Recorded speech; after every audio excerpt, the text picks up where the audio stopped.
So guys, আজকে আমরা বাংলাদেশ থেকে চলে যাচ্ছি বাড়িতে। আমরা কিছুদিনের জন্যই বেড়াতে এসেছিলাম। আমাদের গাড়ি আসার কথা ছিল 6:30টায়, তাই আমরা সকাল 6টার সময় ঘুম থেকে উঠে রেডি হয়ে চা বিস্কুট খেয়ে বেরিয়ে পড়েছিলাম। আর এদিকে সবাই আমাদেরকে আগিয়ে দিতে যাচ্ছে।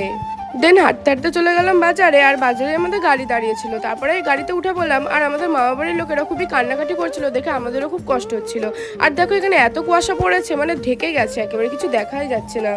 তারপরে আমরা চলে আসলাম বাংলাদেশের বর্ডারে, আর এদিকে বর্ডারে ঢুকেও পড়েছি। দেন কিছু ফ্যাসিলিটিস কমপ্লিট করে আমরা বেরিয়ে পড়লাম বর্ডারের বাইরে। আর একটা ভ্যানে উঠে নিলাম, কারণ আমাদেরকে এখন যেতে হবে স্টেশনে। সো ভ্যানে করে যেতে যেতে আমরা স্টেশনেও চলে এসেছি।